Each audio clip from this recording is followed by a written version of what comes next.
जय हिंद दोस्तों। ट्रम्प एक ऐसा मैजिकल कार्ड था 2016 में जो यूएस को भी नहीं पता था कि वो कैसे बिहेव करने वाला है। मगर ट्रम्प की पर्सनैलिटी ऐसी है जो इमीडिएट इफेक्ट पे काम करती है। लॉन्ग टर्म कभी सोचेंगे नहीं, इमीडिएट इफेक्ट पे काम करेंगे। ऐसा उन्होंने अपने बिजनेसेस में भी किया है। मगर ये बिजनेस नहीं है, ये यूएस का सवाल है, यूएसए का सवाल है। क्योंकि यूएसए एक सुपर स्ट्रक्चर के साथ आता है, उसका नाम है सुपर पावर।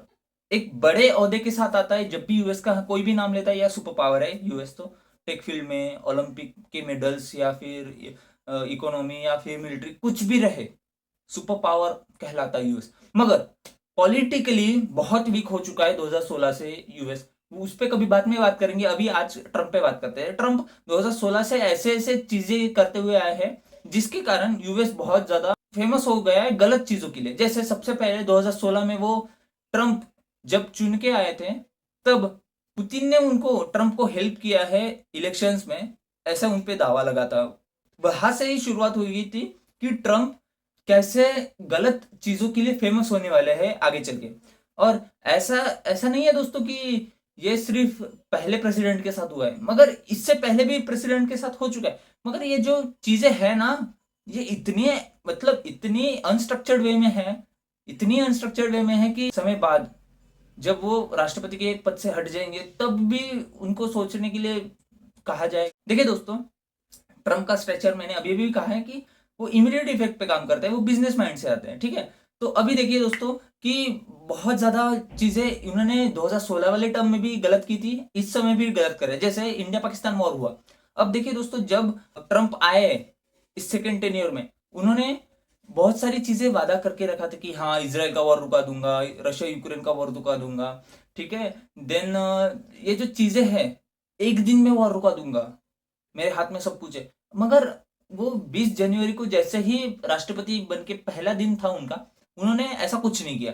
बल्कि इतने दिन हो गए, 3-4 महीने हो रहे हैं आज के दिन, मगर उन्होंने इतना ऐसा कुछ सक्सेसफुल काम नहीं किया। तो इंडिया पाकिस्तान युद्ध में उनको अपनी सक्सेस दिखाई दी। और इंडिया पाकिस्तान युद्ध में जो पाकिस्तान था वो तो हमेशा से जमीन पे लेटा हुआ रहता है। कोई भी आता है, कोई भी उसको उठा के लेके जाता है। कुछ दिनों पहले चाइना, अब ट्रम्प। देखिए दोस्तों, ट्रम्प को कॉल करते हैं पाकिस्तान के लोग और कहते हैं कि यार चचा, हमको बचा लो। अब इंडिया कहता है कि ठीक है, हमारी शर्तें ये है। और इंडिया ने खुद के शर्तों पे सीज फायर किया है, ये हमको याद रखना चाहिए। और सीज फायर का क्रेडिट ट्रम्प लेके जाते हैं, पहली चीज। सेकेंड चीज, वो कुछ ही दिनों बाद कतर में जाते हैं। कतर में जाके $400 मिलियन का, जी हाँ दोस्तों, $400 मिलियन का एरोप्लेन लेते हैं, वो पर्सनल यूज के लिए। जी हाँ दोस्तों, वो कैसे पर्सनल यूज के लिए वो मैं भी आगे नेक्स्ट वीडियो में बताऊंगा। डील क्रैक करने के बाद 400 मिलियन का एक गिफ्ट कतर गवर्नमेंट देती है ट्रम्प को।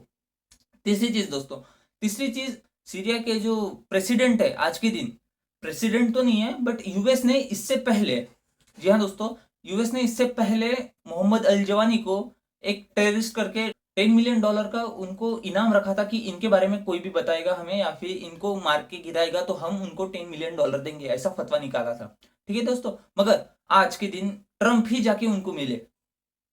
हमारे फ्रेंड सर्कल में ये है, मजाक बन रहा है कि अब $10 मिलियन तो ट्रम्प को मिलेंगे। ऐसी चीजें जो गलत चीजों के लिए फेमस है दोस्तों। लाइक ट्रम्प जाके मिल रहे हैं सीरिया के एक टेररिस्ट से जो यूएस ने ही टेररिस्ट डिक्लेयर किया है, और आज यूएस ही रिकॉग्नाइज कर रहा कि हाँ, सीरिया का प्रेसिडेंट है वो, चर्चा करके। देखिए, उसमें भी कोई गलत बात नहीं है। सीरिया से एसोसिएट होना, सीरिया को अपने फेवर में लाना, ये कोई गलत बात नहीं है। मगर टेररिस्ट के सपोर्ट में आके सीरिया को अपने फेवर में लाना, ये बहुत गलत बात है। अब इसके बाद अफ्रीका के प्रेसिडेंट आते हैं। अफ्रीका के प्रेसिडेंट कहते हैं कि यार व्हाइट हाउस में बैठते हैं। अब व्हाइट हाउस में बैठने का तरीका देखिए दोस्तों, जब रशिया के साथ यूक्रेन लड़ रहा था, जेलेंस्की आए थे इन बिटवीन, 1 या 2 महीने पहले, ठीक है। तो प्रेसिडेंट जब भी बात करते हैं तब एक क्लोज डोर मीटिंग होती है, कमरे के अंदर बैठ के मीटिंग्स होती है, और वो कंक्लूजन जो निकलता है वो प्रेस कॉन्फ्रेंस में निकलता है। मगर यहाँ पे दोस्तों विचित्र तरीके की प्रेस कॉन्फ्रेंस होती है जिसमें जेडी वैंस, यूएस के vice president, president Trump, Zelensky और जेलेंस्की का स्टाफ बैठा था। अब देखिए दोस्तों, ओपन प्रेस कॉन्फ्रेंस में वो एक दूसरे पे तंज कसने लगते हैं, और तंज भी ऐसा कसते हैं कि एकदम भद्दे भद्दे, लाइक मैं कह नहीं सकता ऐसे। अब देखिए दोस्तों, ये चीजें कहने वाली नहीं है, बट इससे क्रेडिबिलिटी गिर जाती है एक प्रेसिडेंट की। प्रेसिडेंट कैसा बिहेव करता है उससे बहुत मैटर करता है चीजें।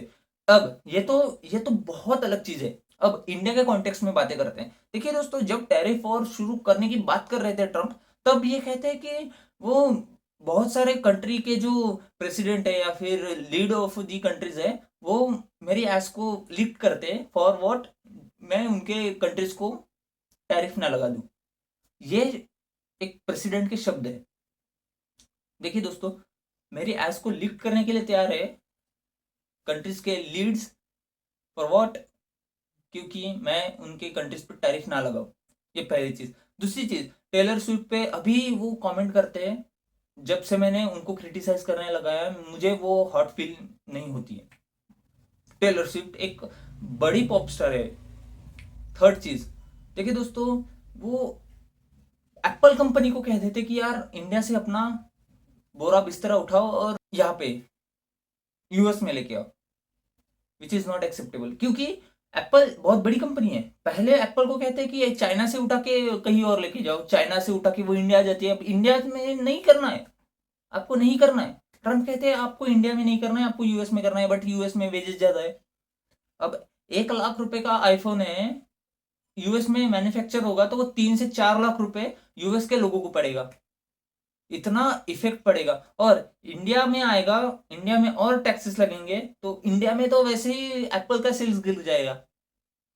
तो इंडिया में मैन्युफैक्चर करना ये बहुत अच्छी स्ट्रेटेजी थी एप्पल की, ऐसे ट्रम्प ने पहले कहा था। अब कह रहे कि नहीं चचा, तुम्हें इंडिया में नहीं करना है, अब तुम वापस यूएस में आ जाओ। और यूएस में शिफ्ट कर नहीं सकते दोस्तों, इसके पीछे बहुत ज़्यादा रीजंस है। मैं कभी किसी और वीडियो में बताऊंगा। ये वीडियो बहुत ज़्यादा लंबा नहीं होना चाहिए, इसलिए मैं ये कह रहा हूँ कि ट्रम्प अपनी क्रेडिबिलिटी खो रहे हैं। देखिए दोस्तों, अब यहाँ तक थी ट्रम्प की बात। यहाँ से शुरू करते हैं जियोपॉलिटिक्स की बात। अब जियोपॉलिटिक्स में कैसे होता है कि एक प्रेसिडेंट 3 से 4 साल के लिए रहेगा, मगर ये 3 से 4 साल ट्रम्प का नहीं या फिर प्रेसिडेंट का नहीं, यूएस का चिंता होनी चाहिए। यूएस अपनी क्रेडिबिलिटी खो रहा है। जैसे मैंने इससे पहले भी कहा, 2016 से लेके अब तक का जो पॉलिटिकली टेनोर रहा है यूएस का, वो स्मैश्ड। वो जो पॉलिटिकल ओपिनियंस आते हैं वहां से बदले, कोई पॉइंट ही नहीं है उनके पॉलिटिकल ओपिनियन का, ऐसे दिखाई देता। क्योंकि फ्रांस कुछ और कह रहा है। जी हाँ दोस्तों, फ्रांस यूएसए का अलाई वो कुछ और कह रहा है, जर्मनी कुछ और कह रहा है। इवन ब्रिटेन को उन्होंने, वाइस प्रेसिडेंट ने, इस्लामिक पॉपुलेशन ज्यादा हो रही है इसलिए वो कुछ दिनों में इस्लामिक स्टेट बन जाएगा। जी हाँ दोस्तों, ऐसे कह दिया था। ऐसी चीजें जो उनके एलाइज को नहीं भा रही है, तो हम तो बहुत दूर की बात है। कहते हैं कि यूएस का दुश्मन होना कभी कभी अच्छा होता है, मगर उसका दोस्त होना कभी अच्छा नहीं होता।